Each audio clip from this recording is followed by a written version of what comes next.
Sitting at my desk, I found myself drifting back through the 30 years since Ella and I tied the knot. I started reminiscing about our honeymoon and those remarkable moments that still light up my life. Thinking about that time in Hawaii with Ella fills me with a mix of nostalgia and gratitude. It was an enchanting chapter I'll always treasure.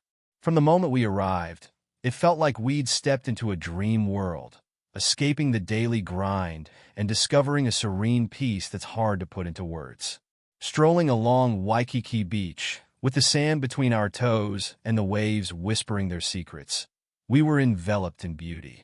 The air was heavy with the sweet scent of plumeria, a constant reminder of the love and tranquility that surrounded us. But it wasn't just the breathtaking scenery that made our honeymoon unforgettable. It was the experiences we shared. Trekking through lush jungles and uncovering hidden waterfalls felt like unearthing Mother Nature's treasures. Together, we marveled at the sheer beauty and power of our surroundings. Our cliffside retreat in Maui offered views that seemed to stretch on forever. Each sunset splashed the sky with vibrant hues, and as we held each other close, we were overcome with love and devotion. Evenings felt like a romantic symphony, with candlelit dinners on the beach under a star-studded sky, savoring fresh seafood and local delicacies. What truly made it magical was the love that sparkled in Ella's eyes. Hawaii wasn't just a destination. It became the heart of our love story, filled with moments and dreams we shared. Reflecting on our honeymoon reminds me of the profound beauty and depth of our relationship. It rekindled our love and strengthened our bond, providing us with moments of pure joy and serenity. I hold these memories dear, feeling immense gratitude as I look back on that lover's paradise. 30 years later, lost in thought, my secretary walked in and found me gazing out the window. "Liam, what's got you so happy lately? Did you win the lottery?" she teased. It dawned on me that I'd been grinning and feeling content for 2 weeks straight. I mentioned that my wife had been particularly loving and attentive, making me feel appreciated and cherished again. After so many years, it felt like a second honeymoon, and I was eager to spend more time with her, acting like a smitten teenager. I didn't want this newfound happiness to end. While Ella and I have a solid marriage, 30 years can turn excitement into routine. Yet, Ella had been unusually affectionate, seeking intimacy almost every night and reviving parts of our relationship we hadn't explored in years. I never suspected her affections had any motive beyond rekindling our marriage. I decided to surprise her with a romantic evening, leaving work early with a smile. I picked up 24 roses, her favorite wine, and chocolate-covered cherries. Tonight, I plan to show my love and surprise her with a 7-night cruise to celebrate our enduring love. Entering the house through the garage, I went up the kitchen steps. Instead of Ella, I found our 29-year-old daughter, Chloe, sitting at the table. I smiled, kissed her forehead, and asked, "Hey baby, where's your mom?" 2 weeks earlier, Chloe had a heart-to-heart with her mother. "I love your dad so much, and I'm terrified that if I go through with this, I'll hurt him. Mom, Dad loves you, and he'll understand. You said yourself you need something more than what you've had before, and Dad isn't getting any younger. He'll understand your needs and let you have this one-time pleasure. I can't face with your dad and tell him I'm going on a date with another man. It's impossible. Then let me handle it. Ethan will be waiting for you at the restaurant at 7 p.m., and you'll be ready to leave by 6. When Dad gets home, I'll explain everything to him, and you'll get the experience you crave. Honey, I agreed to this date, but I have serious doubts. This feels so wrong. How can I look your father in the eye for the next 2 weeks, knowing I've agreed to go out with another man? Don't tell him anything. Show him how much you love him during these 2 weeks. Let him know he has nothing to worry about. When I explain everything, he'll understand. It's not about love, just new friendships and a bit of fun. Reach out to him, rock his world, and when I explain it that evening, he'll welcome you back with open arms. Dad loves you and is willing to do anything for you. He's always given you what you wanted, showing his love. Maybe you're right. It's just one date, and it doesn't mean I'm leaving Dad for another man. Having a fun night out 30 years later shouldn't be a problem. I'll show Dad how wonderful he is and how much I love him every night until date night. Then, when I get back, I'll try to make him the happiest man in the world. Mom, just make him feel loved and appreciated. He's a great guy and will give you this one-of-a-kind experience. Now I have to get home and cook dinner for Jake. Thanks, baby. Say hi to Jake. When will you two give us grandchildren? Soon. We've already talked about it and plan to start working on it in a few months, Chloe said before heading home. Ella found herself alone in the art studio I had built for her behind their house, facing his latest project. Lately, she struggled with creativity, burdened by thoughts of being with another man. However, Chloe's advice echoed in her mind, and suddenly her brushes danced on the canvas, bringing vibrant colors and emotive landscapes to life. Confident she was doing right by herself, Ella sat in solitude, feeling a wave of peace wash over her guilt. Liam might be upset initially, but I believe I can make him see I truly adore him, and he's been an exceptional husband and father. I'll be the best wife and show him my love, she thought. That evening, as part of her plan to shower him with affection, Ella put on his favorite baby doll nightgown after a shower, styled her hair, and applied makeup. Greeting Liam as he returned home, Ella, dressed in the nightgown and heels, led him to the bedroom, where she undressed him and surprised him with a long-neglected act of passion. She pleased him in ways he hadn't experienced in years. Liam's smile filled Ella with warmth and happiness, making her wonder why she hadn't done this sooner. This is the best welcome home I've had in ages. What's the occasion? Honey, I just wanted to remind you how special you are and how much I love you. Did you enjoy it? She asked. I did. It's been so long that I forgot how much I missed it, he replied, feeling pleased.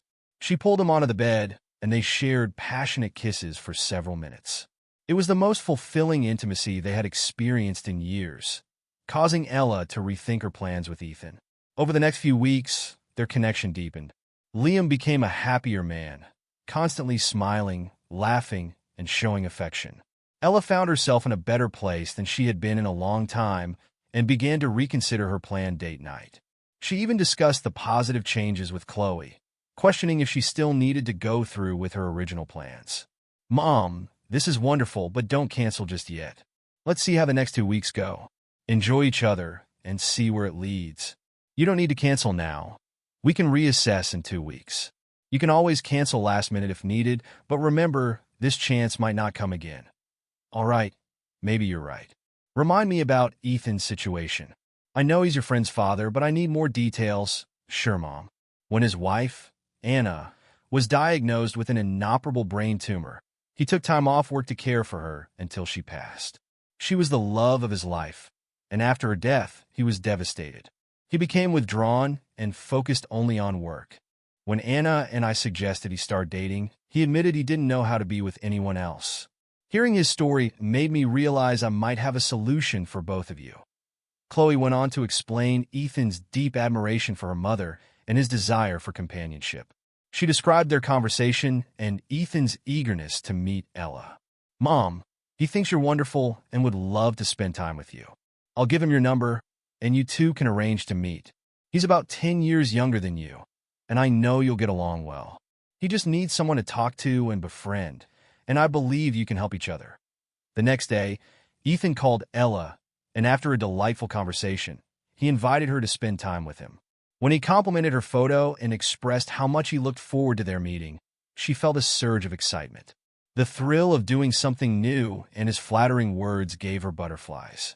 She agreed to meet him and said she was looking forward to it.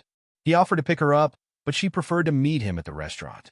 They texted each other daily, their exchanges becoming more playful as the meeting approached. By the time the day arrived, Ella's text messages would not have passed the simplest test of loyalty. She was constantly excited, imagining what lay ahead. Despite this, she tried not to neglect Liam and put more effort into their intimate moments every evening. Now, Liam walked around with a grin on his face, and Ella walked around with a newfound desire. This new level of connection exceeded her wildest dreams. I adored my daughter and thought she was the most beautiful girl in the world. I was so proud of the woman she had become. I wished I had spent more time with her as she grew up, but I worked hard to provide a good life, and try to be there for her as much as possible. I smiled when I saw her, but felt a bit surprised. Sweetheart, what are you doing here? And where's your mom? I asked as I set down the 24 roses, a bottle of wine, and a box of chocolates. I've got a special surprise for your mom tonight and can't wait to see her, I said, reaching into my jacket pocket to pull out travel plans and tickets for a 7-day cruise. I'm taking your mom away on a 7-day cruise, and I can't wait to see the look on her face when she finds out. Don't say anything when she gets home. I want to surprise her. Hearing her call me Daddy always made me smile, reminding me of when she was a little girl sitting on my lap. But something seemed off. Tears welled in her eyes, and she was out of breath, clearly worried about what she had to tell me. Dad, we need to talk, she said, a tear sliding down her cheek. Concern flashed across my face. What's wrong? Is something the matter with Mom? No, Mom's fine. Please sit down and let me explain, she replied. After a pause, she spoke again. Dad, you know how much Mom loves you, and she told me how great things have been between you two lately. Yes, and I love her too. That's why I want to show her how much she means to me. Seeing her tears, I realized her news wasn't what I expected. I'm really sorry, Daddy, but Mom went out with another man. I sat in stunned silence, trying to process her words. Her tears flowed as anger ignited within me. Chloe, what are you saying? Where's your mom? I demanded, my voice rising in frustration. Mom loves you very much, Daddy, and I hope you won't take this the wrong way. But Mom went out with another man and won't be back until tomorrow. She couldn't tell you herself, so I volunteered to break it to you because she didn't want to hurt you. It's just one night, and she'll be back tomorrow. Is this some kind of joke? I can't believe this. Your mother would never betray me like this. We were so close and loving. This can't be real. Dad, she loves you. She just needed something different in her life, at least once after 30 years of marriage. Nothing's changing between you two, except she might love you even more for understanding. I stared at my daughter. Chloe, why are you involved in this? Your mom shouldn't have dragged you into it, and I should be talking to her, not you. How did she get you into all this? Dad, Mom and I have always been close, and we share everything. She said things that slowed down between you two, and she no longer felt the spark. My friend's dad lost his wife a few years ago, and he also needed someone to connect with. Well, I introduced them, she admitted quietly. I stood up abruptly, knocking over my chair. Are you serious? You set your mom up on a date with another man? Is that what you're telling me? Lowering her head, Chloe remained silent. Meanwhile, I paced back and forth in the kitchen, trying to comprehend the situation. Damn it, Chloe, answer me, I yelled, towering over her. Did you arrange this? Is my wife, your mother, on a date with your friend's dad because of you? At my angry outburst, Chloe flinched. I'm really sorry, Dad. Yes, I did. It sounds bad when you put it like that, but I was trying to help a friend. Help a friend? What about me? What about our family? How could you do this? I demanded, my voice rising in anger. Where is she now? And why did you say she won't be back until tomorrow? They went to a restaurant. I don't know which one. Then they're spending the night together, just this once. She'll be back tomorrow. Dad, she loves you.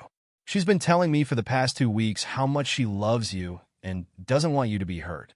It's just one night. She thought you'd understand and give her this one chance. So, is that it?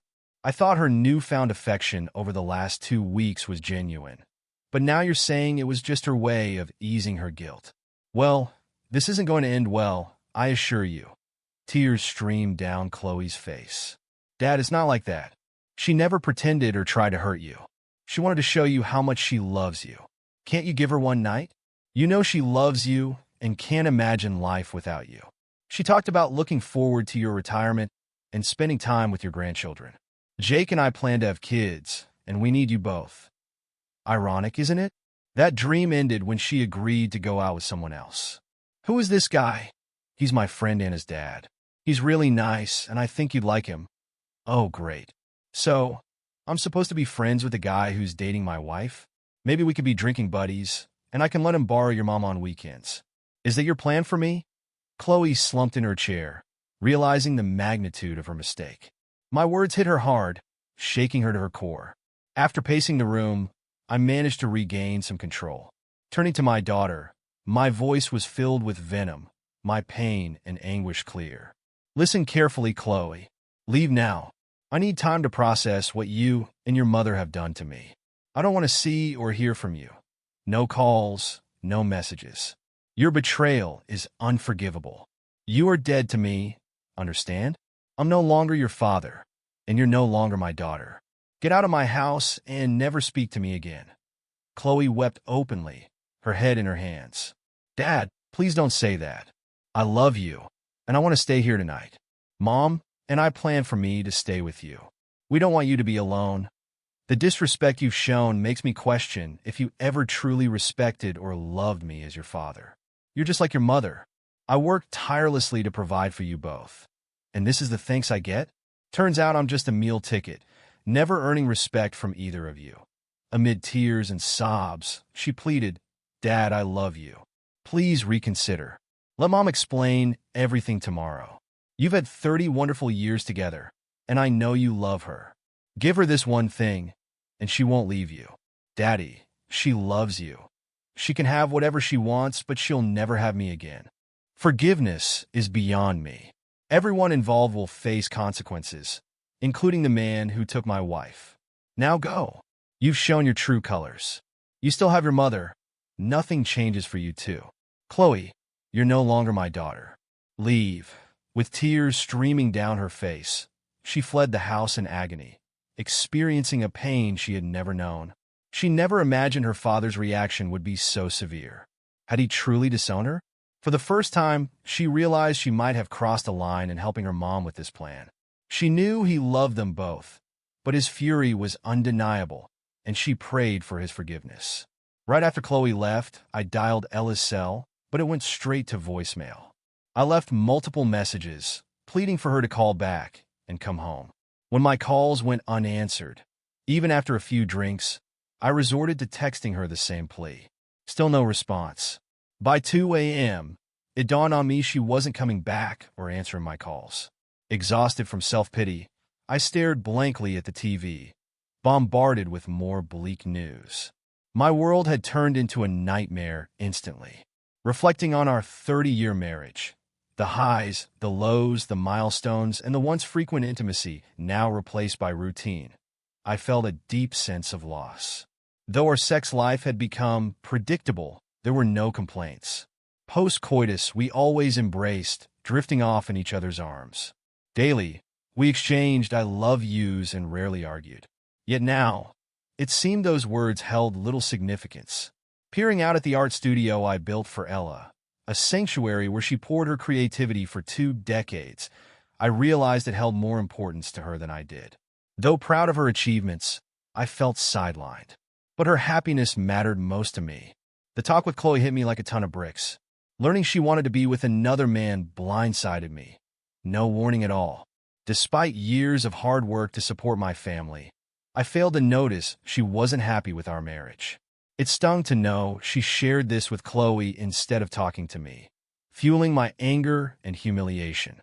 Reflecting on my life, home, and future, I remembered the house and property I inherited from my grandfather, solely in my name before our marriage.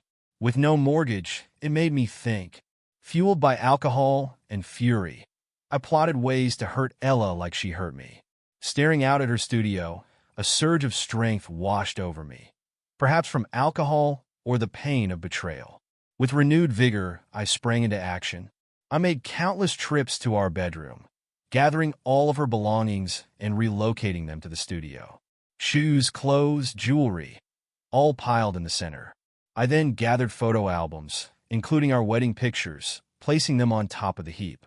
Remembering items in the attic, I went to retrieve them. I retrieved her wedding dress, baby clothes, and more, adding to the growing pile. It amazed me how much she had accumulated over the years. I took down her pictures from the walls and tossed them onto the heap. Sculptures, sketches, all her cherished possessions now part of the ever-expanding mound. By 5 a.m., I felt tense, but decided to wait until 6 a.m., giving her a chance to return or respond to my calls and messages. If I didn't hear back, I'd go through with my plan. I double-checked the house, making sure everything important to her was in the studio. At 5:30, I grabbed a 20-liter gasoline can from the garage and headed to the studio, preparing for 6 a.m. In the meantime, I went online, canceled our joint credit cards, transferred money to my account, withdrew cash from the safe, and packed a few suitcases, loading them into my truck. I planned to stay away until the lawyers sorted things out, giving her another 5 minutes to return. At 6:05, with my last hope fading, I poured gasoline over the pile and along the studio walls. After a deep breath and brief hesitation, I lit a match, igniting her belongings. The fire spread fast, visible from the street. Before I could escape, her world was engulfed in flames. Driving along the highway, a profound realization hit me, accentuated by my distraught state. Overwhelmed by sorrow, tears streamed down my face. It dawned on me that my once happy marriage had met the same fate as the studio, consumed by flames. Unexpectedly, the fire spread to the back porch, endangering the house.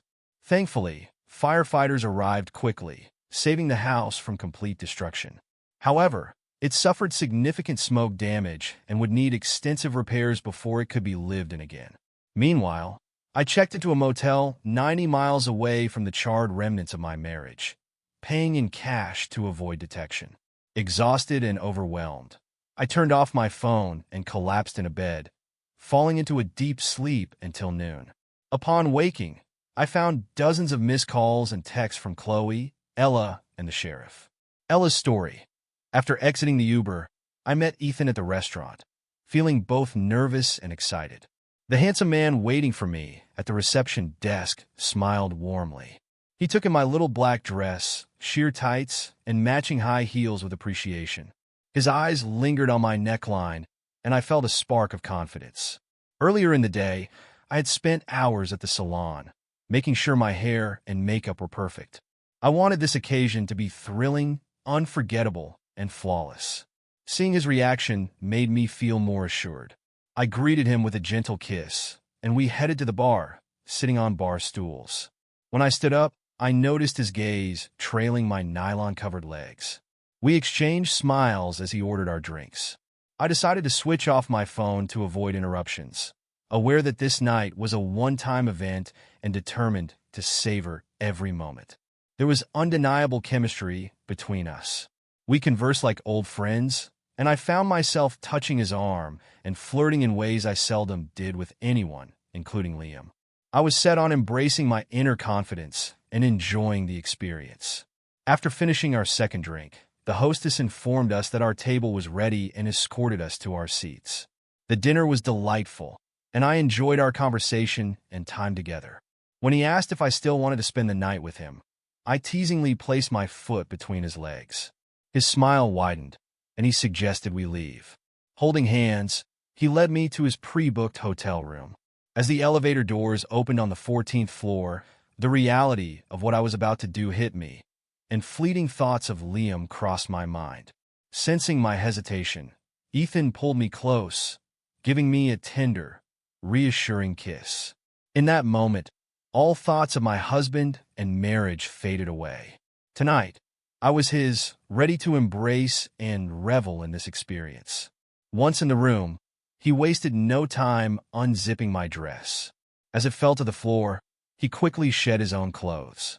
Spinning me around, he admired my appearance and removed my bra before laying me on the bed.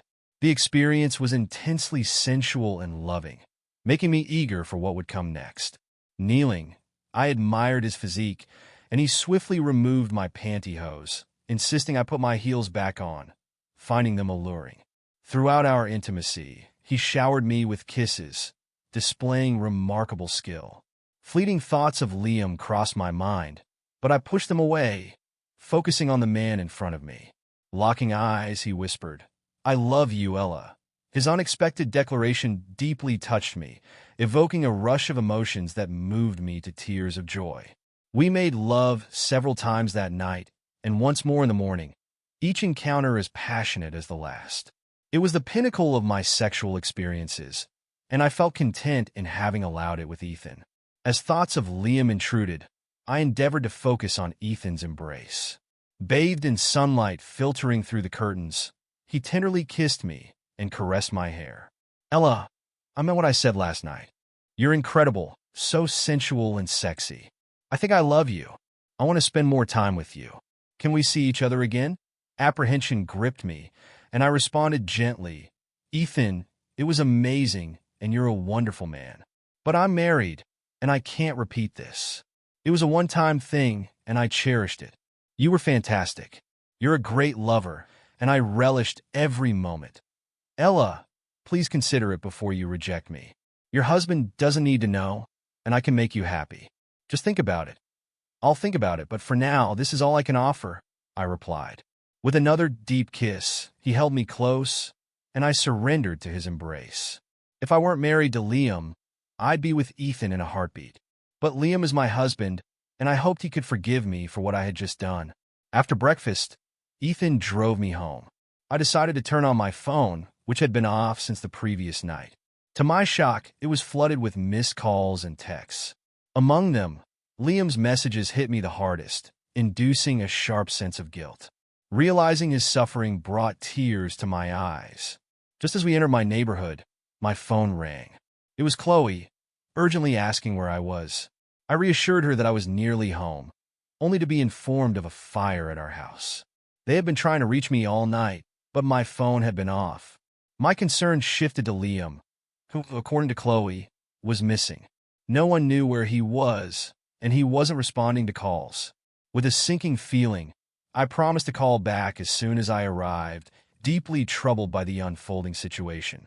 When Ethan turned the corner onto my street, I saw a fire truck and police in front of our house. I didn't see any damage at the front and quickly approached the firefighters to ask what had happened. Are you the owner of the house? One of them asked. Yes, I'm Ella Harper. Well, Mrs. Harper, we were able to save the house. Only the back porch was damaged. But I'm afraid you won't be able to stay here until the smoke is cleaned up inside. The majority of the damage was to the small studio behind your home. It's completely destroyed. I felt my legs give out, and Ethan caught me, helping me sit on the curb. My studio? Is it really gone? I asked, feeling numb. Yes, Mrs. Harper, I'm afraid it's all gone. We'll investigate the cause of the fire, but in the meantime, the police detective has a few questions for you. I quickly stood up and ran to the back of the house before Sergeant Taylor could approach me. He caught up as I stood in front of the charred remains of my studio. I immediately suspected that Liam had done this out of anger. Mrs. Harper, do you know what happened here? Asked Sergeant Taylor. No, I wasn't here last night, and I have no idea what happened, I replied, trying to steady my voice. Are you her husband? He asked, turning to Ethan. No, just a friend, Ethan said. Feeling embarrassed, I could sense the sergeant's suspicion. Where is your husband, Mrs. Harper? I don't know. He's not answering his phone, I said, my voice trembling. And where were you last night? He inquired. I was with Ethan at a hotel, I admitted, realizing how damning this sounded. Are you and your husband separated? The sergeant continued. No, we're not separated. We were happily married, I stammered, realizing how foolish I sounded after admitting to spending the night with another man. Do you know where he might be now? Sergeant Taylor pressed. No, I really don't. He's not responding to any calls, I said, feeling increasingly desperate. We'll need to speak with him. When you reach him, please give him my number, the sergeant said, handing me his business card. I was overwhelmed with a mix of anger and fear. Anger at the loss of my studio and all my work, and fear of Liam's reaction and what this meant for our marriage. I needed to find him and talk to him. I called Chloe. Chloe, do you know where your father is? No, Mom. I haven't heard from him since last night. Why didn't you stay with him like we planned? He threw me out, Mom. He said I was no longer his daughter, she replied, her voice breaking. Hearing those words sent a chill through my body. Liam saying something like that was unimaginable. Upon entering the house, I noticed the smoke damage on the walls and the foul odor lingering in the air. Living here was impossible in its current state. As I moved through the house, I decided to gather clothes and personal items for a few days. However, when I entered the bedroom, I was shocked to find everything gone. Panic surged through me as I realized that all my clothes, shoes, and personal belongings were missing. I checked my nightstand for my wedding rings, only to find them absent. Why had I left my rings behind? If Liam saw them, He might think I had abandoned him and our marriage. How foolish and selfish of me. In a state of panic, I frantically searched every room, only to find everything of mine was gone. A dreadful thought crossed my mind. Had Liam truly destroyed everything? Was there nothing left? Rushing out of the house, I returned to the studio to examine the remnants. Among the debris, I spotted picture frames and partially destroyed clothing. It was clear Liam had not just accepted my absence, but had obliterated everything important to me, cutting me out of his life. I called Chloe in tears, recounting what had happened and expressing my need for a place to stay. Ethan quickly offered me a place to stay, but he was the last person I wanted to see. Politely, I declined, explaining that I needed to be alone and asked him to leave. Hurt by my abruptness, he left, leaving me to regret my actions and the man I had spent the night with. Though I knew I was at fault, I couldn't help but blame him for my selfish betrayal, even though the true blame lay with me. "Chloe, I think I've lost your father," I said, sobbing. "Mom, don't say that. Dad loves you." "Honey, he burned everything. My clothes, paintings, and studio. Everything. He left me with nothing, not even a place to live. He's ignoring my calls. I've hurt him the most, and I don't blame him. What I did is unforgivable. I should have talked to him instead of going on that date. We could have worked things out, but my selfishness drove him away. If I were him, I wouldn't take me back. What do I do now? I have no home, no clothes. Mom, don't blame yourself. I share some of the blame too. You can stay with us until your house is repaired." Tears streamed down my face as I realized the full extent of the damage I had caused. "We'll get you new clothes this afternoon and make sure you're settled by evening." "Chloe, it's not just clothes. All my artworks, paintings, and sculptures are gone. 30 years of marriage and 2 decades of my artistic creations, all destroyed. I feel utterly alone. I have nothing left," Ella sobbed openly, drawing glances from the neighbors. "Oh God, your father is calling." "I'll call you back," she said, fumbling to answer the call. Her hands shook as she nearly dropped the phone, finally managing to connect. "Liam, is that you? Hi, Ella. How are you?" "Liam, where are you? Please come home. We need to talk." "No, Ella. I know everything from Chloe." "Yes, your daughter, not mine. You both are dead to me, and this might be our final conversation."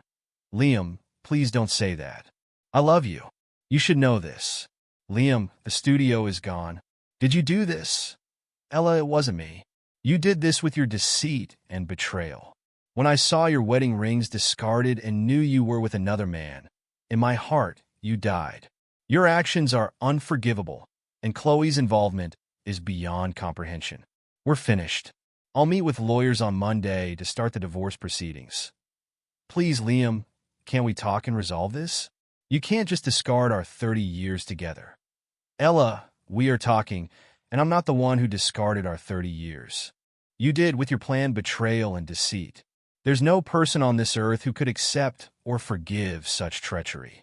This is our last conversation. You can reach me through my attorney's details, which will come with the divorce papers. Goodbye, Ella." "Liam, no, wait." "Liam." But he was gone. My world had crumbled. Chloe arrived just as I ended the call with Liam. We embraced each other, crying over our loss. We realized we couldn't stay in the wreckage of my home while the fire and police conducted their investigation, so we headed to Chloe's house. Upon arrival, she briefed Jake on everything, shocking him with the details. Chloe tried to explain it all, but when Jake discovered his wife had arranged a date for her friend's father with her own mother, he was appalled and furious. "Chloe, you set up a date for your mom with another man, knowing Dad would be left alone? How could you not realize he'd never accept that? What kind of husband lets his wife go on a date with someone else? Is this what you plan to do when we're older? Betray me like Mom did to Dad? He was a good man, and you and Mom were his whole world. What have you done, Chloe? You've ruined a good man and pushed him to do unimaginable things. I can't believe you'd be so thoughtless.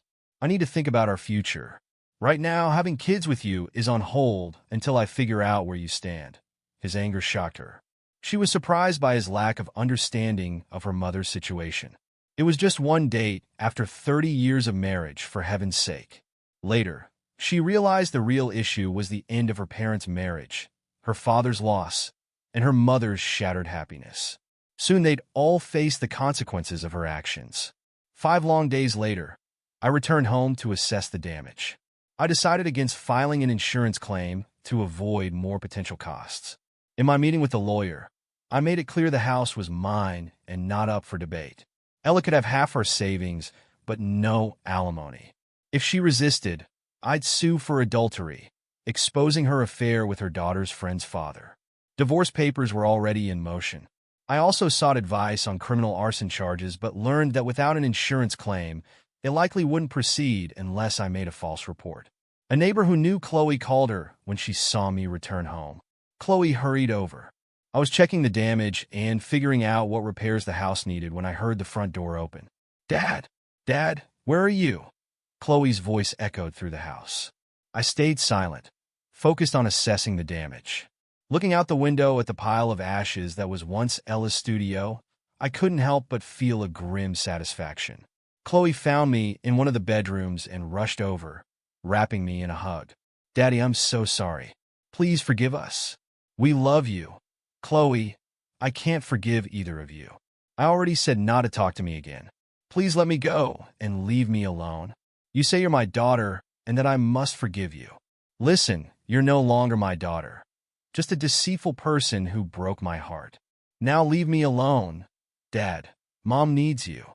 She's living with us and misses you terribly. She cries all the time and wants to apologize for her mistake. Can you come to our house and see her?" Never. When she went on that date and stayed with another man, our marriage ended. She even left her wedding rings behind, sealing the end of our marriage. It's done, and I won't speak to her again. Both of you can reach me through my lawyer. I'll get a new phone and number today, but for now, you should go and be with your cheating mother. Are you really willing to throw away 30 years of happiness with Mom? No, not me. Your mother threw away those 30 years as soon as she took off her rings and went to her lover.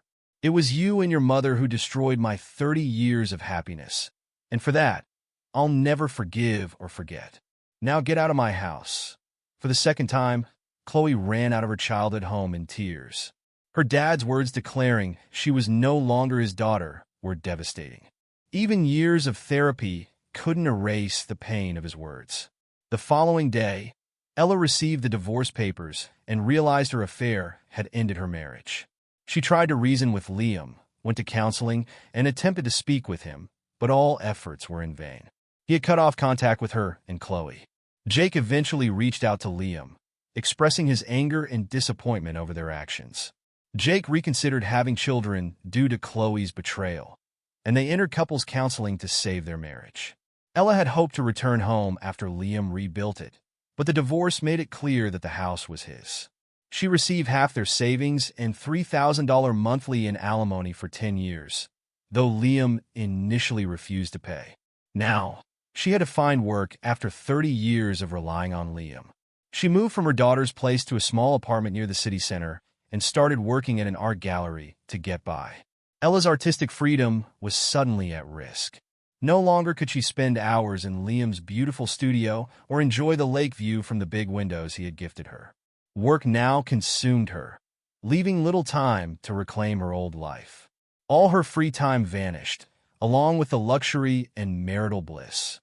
All for one reckless night with another man. She would never have enough tears to erase the hurt caused by that one mistake. Liam, her loving husband, would never speak to her again. Hearing that he had disowned their daughter shattered Chloe's heart, and she sank into depression over her parents' split. To save her own marriage, now falling apart, she sought help from a therapist. Months later, the house was repaired. Liam kept up with court-ordered payments and then sold the house. After the sale, Ella tried to reconcile, only to find a young couple at the door. "Hello, can we help you?" the woman asked. "I'm looking for Liam Harper. Is he here?" "No, he sold us this house and moved on. He was very kind." "Are you Ella?" "Yes, that's me." "Did he leave anything for me?" "He did. He left an envelope for you," the woman said, handing it over. "Thank you. Enjoy your new home," Ella said, tears streaming as she realized she would never see Liam again. Back in her lonely apartment, She opened the letter with trembling hands. Letter. Ella, 30 years, and I once believed I couldn't be the husband you needed. Clearly, what you needed was a circus, not a partner. Your antics have shown me that. You wanted more? Congratulations on finding it outside our marriage. Those 2 weeks you pretended to be the loving wife again? Should have known it was just the calm before the storm, a prelude to your grand betrayal. I was planning a special night for us while you were out with someone else. You didn't just break us, Ella. You obliterated us. I've done us both a favor and disappeared. Don't try to find me. I'm starting over in a place where your face and our daughters don't exist. Consider our home another casualty of your selfishness. I sold it, and maybe the new owners can rid it of the stench of betrayal. You want closure? Consider this letter it. Here's to your new beginnings. May they be as fleeting as your loyalty. Farewell, from the man who once loved you. She thought she had no tears left, but after reading his note, she cried all night, hugging her knees tightly. The thrill and memories of the wonderful times with Ethan faded, overtaken by regret and sorrow. At 52 and alone, she realized her days ahead without Liam looked bleak. She had traded her life of comfort and love for a moment of reckless pleasure. Liam confronted Ethan late one night, just before he was about to leave for Ecuador. When the door opened, Liam stormed in, revealing he was the husband of the woman Ethan had been with. Ethan tried to justify his actions, claiming he believed Ella was okay with it and wouldn't have pursued her otherwise. Liam wasn't interested in his excuses. Months of pent-up anger and pain exploded. The encounter was brief. Liam used a crowbar, and within seconds, Ethan's life was drastically changed. Before leaving for the airport, Liam left Ethan with a warning about the dangers of getting involved with a married woman. By the time Ethan got to the emergency room and reported the assault, Liam was already settling into his beachfront apartment in Manabí, Ecuador. Detectives learned 2 weeks later that Liam had left the country and realized they couldn't pursue him unless he returned. Even if they located him, Ecuador doesn't extradite for assault charges. Ethan endured a painful recovery, with weeks in the hospital and months of physical therapy. The 25 stitches across his face would always remind him of that night. Unsure of his future, he knew his old life was over because of the 2 women who persuaded him to steal another man's wife. He never contacted Ella or Chloe again. Jake nearly left Chloe because of what happened, but a psychologist helped her see the error of her ways. She vowed to stay true to Jake and their future family. Jake waited 2 years before deciding to have children, needing to be sure his wife wouldn't deceive him as she had deceived her father. Keeping his promise and her guilt in mind, Liam cut off all ties with Chloe. By her actions, she permanently lost her father's affection. When Ella and Chloe found out about Ethan's assault, they were heartbroken and felt guilty for their role in the violence, adding to the remorse and suffering they had already caused Liam and the breakup of their family. It was another sign that their choices had consequences they hadn't imagined. They realized their foolish hope that allowing Ella that one indiscretion would keep their life happy was completely misguided. Their errors showed that happiness was far from reality. The absence of their father and husband brought enduring sorrow, a burden they'd carry forever. Overwhelmed by sadness and aging, Ella never met another partner and led a life filled with loneliness and regret. Her dreams of growing old with Liam and enjoying time with their grandchildren faded into mere memories. With Liam stopping support payments after leaving the country, her financial stability was shaky, forcing her to work to make ends meet. Nightly tears became her new norm.